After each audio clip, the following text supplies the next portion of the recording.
Hello, Slicey Dicers. This is Bryan with another knife review for you. Today is a very long-term review of the Spyderco Manix 2 Lightweight. This is the basic version, BD1 steel. This is the black version. You can also get it in a translucent blue in this version. There are other versions available. You can get a Maximet for a lot of money. The standard Blurple S110V Spyderco treatment. They also, of course, make the Manix 2 in a million different versions, but we're going to focus on the lightweight version today. This is partly in my series of price increase reviews. You guys have seen I've gone back and re-reviewed some Spydercos after the price increase, because after the price increase, my opinion has changed slightly about some of them. But this is one I actually never bothered to review because I've had it for so long that when I started the channel, I'd already owned it for well over a year and a half. I'd already used it all the time. There'd been a lot of reviews of it, and I just kind of didn't see the point in doing it. It's just a constant companion that's around me all the time, so the thought to review it didn't really cross my mind. But now, I think it's a good time to do it since the price has gone up a bit.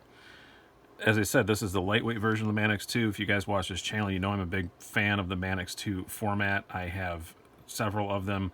I am currently without the. I had a Blade HQ with exclusive with M4, the G10 handle version. I am currently without one of those. I traded that off for some other stuff, but I'm looking at the Blurple S110V. But this particular, we're gonna focus on the lightweight. The lightweight version comes in this, the black and the BD1. You can also get in a translucent blue with the BD1, which I only do not own because I'm a moron. When I bought this, I should have gotten the blue one, but at the time I thought, I don't like knives with colors. This is like the second really good knife that I had, so I don't know why. I wanted the black, but now I see, every time I see somebody one of those translucent blue ones, I'm like, damn it, I screwed up. I should have got the blue one.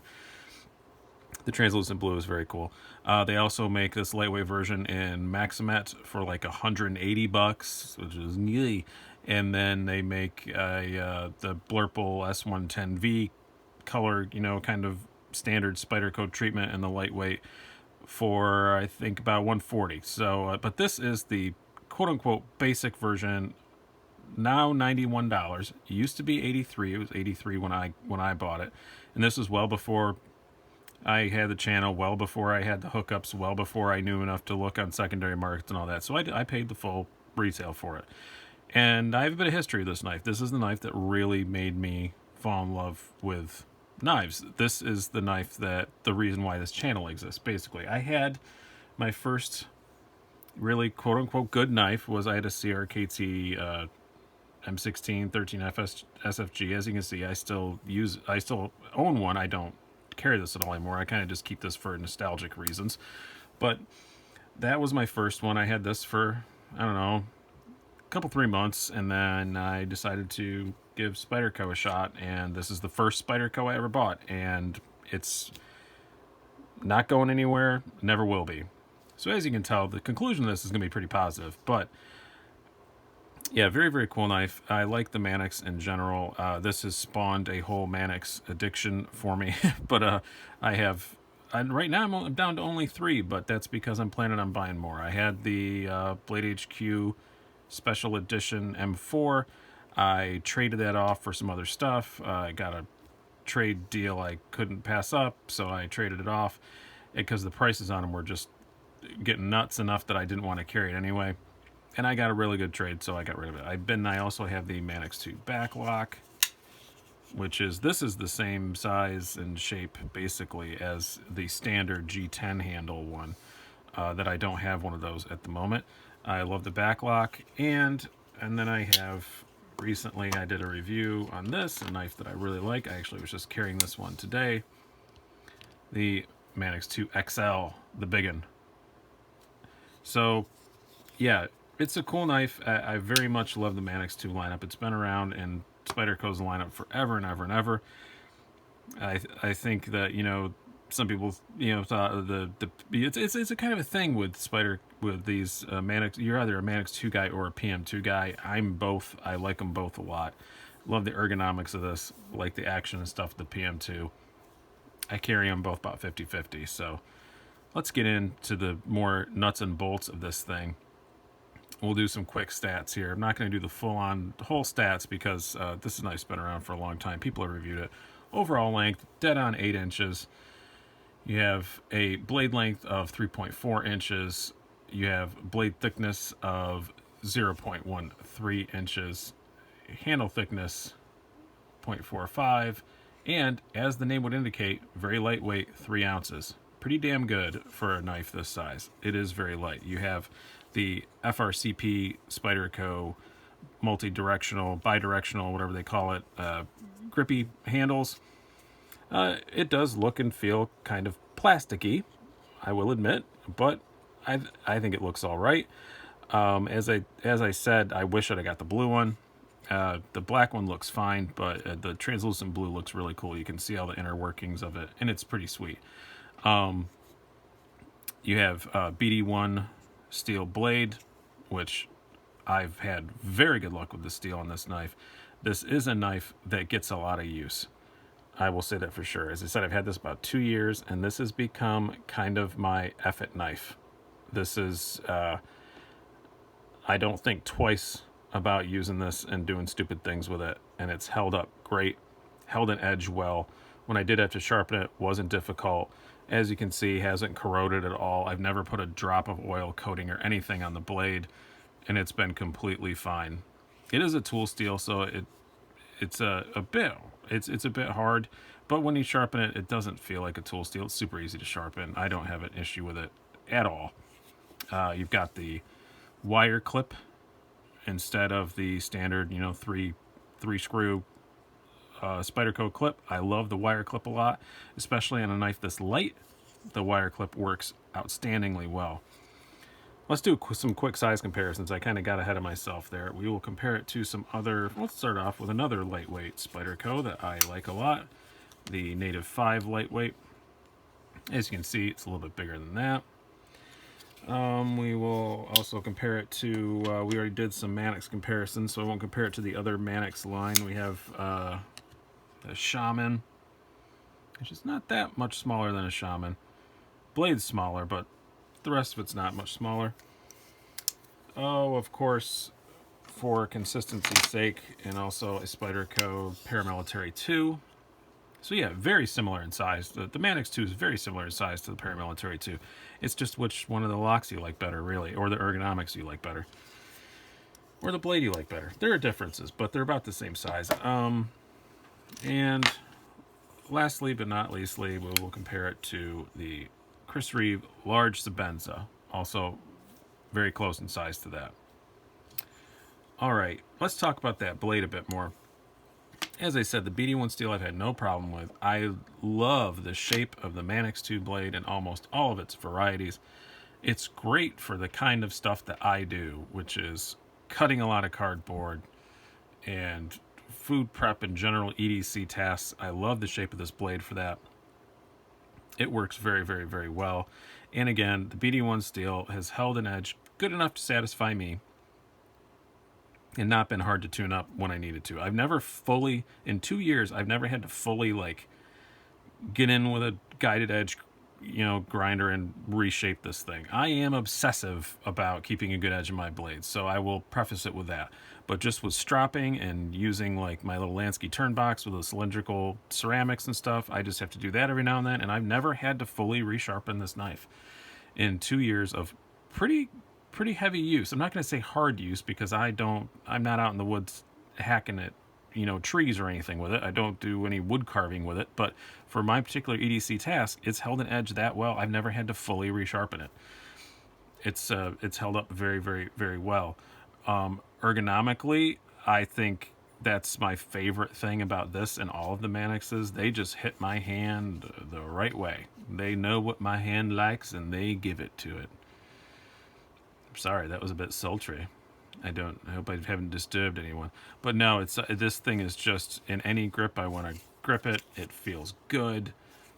I love being able to choke up on a blade this size, be able to move forward and use these front finger choils. The jimping on it is outstanding. It's just a very ergonomically damn near perfect knife for me. It really truly is. The carry, it's super light, as I said. I love the pocket clip on it. It carries very well. It is obviously fairly tall. It's not quite what I would call a pocket dominator, but it's getting close to it. You can still get stuff in and out of the pocket, and you'll reach past it and get stuff in and out of your pocket. But it's an effort. It is a wide knife, for sure. But the lightweight is great. This is one of my favorite summertime knives when I'm wearing lighter weight pants. If I'm wearing really lightweight camp pants or tennis shorts like I'm wearing a lot in the summer, this is light enough to carry and still be a full-size knife, so I love that about it. The deployment, the ball bearing lock is a lot of fun. I really like it. A lot of people compare it to the Benchmade access lock. I don't really see that. I don't see why people compare it so much. I guess it is kind of the same in that you're moving a thing, but instead of moving a lock bar, you're moving a ball bearing, hence the catchy name. It does have a conventional coil spring on it, which is really nice. I heard a couple people say that in a pinch, if you're out in the field, you can replace that with a spring from a pen, but not in this one because the lightweight gets to that in the conclusion, but it doesn't come apart. It's pinned. It's that you can adjust the pivot and stuff, but it doesn't really come apart, so you can't do that in the lightweight. But if you have a standard Manix, I guess allegedly you can put a pen spring in there and it'll work relatively okay to get you through until you get it fixed. But I don't know. I'm not going to test that out. I'll take other people's word for that. But yeah, the deployment is fun. It's definitely completely ambidextrous deployment, and they break in very nicely. This runs on phosphor bronze bushings. A lot of these Spyderco lightweights just run plastic on metal. This doesn't. It does actually have bushings, so that's nice. Totally flickable in all of the usual Spyderific ways. You can close it easily with just one hand. You don't have to. I use both usually. Your two fingers. I mean, you can close it with one though if you have to, but I usually use two. Very, very fun little fidgetable, playable knife. That's great. I'm very happy with that.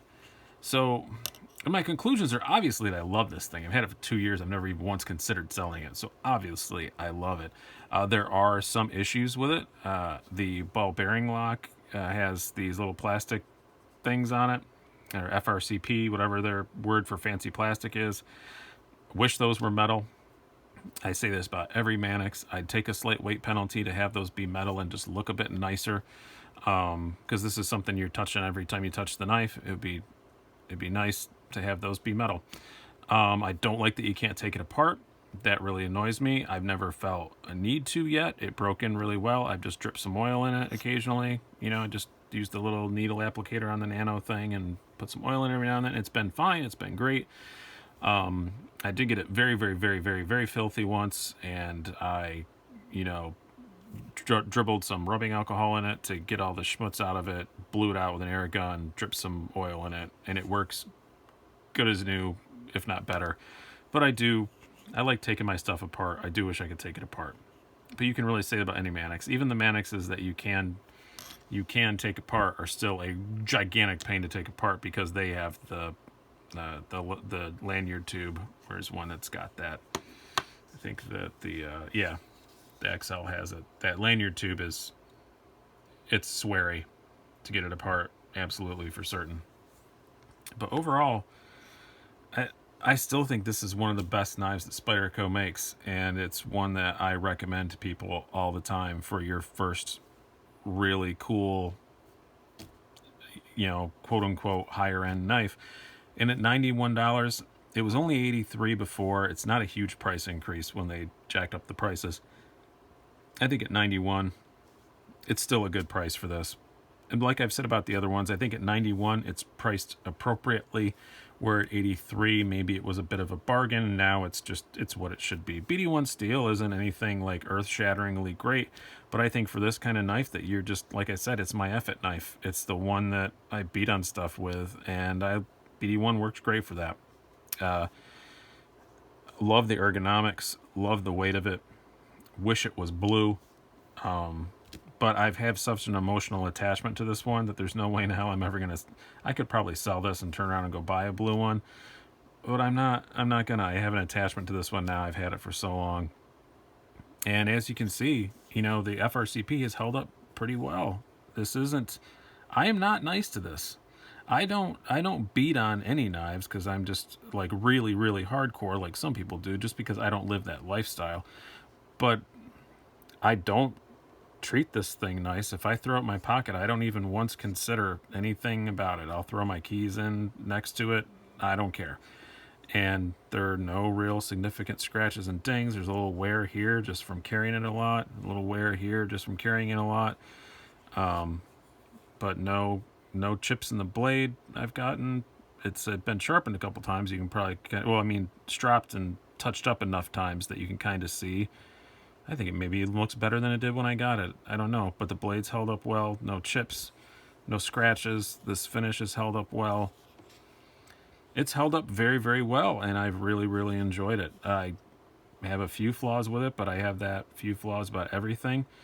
Even my dog makes me mad sometimes. So this is a great knife, and at 91 bucks, still highly recommend it.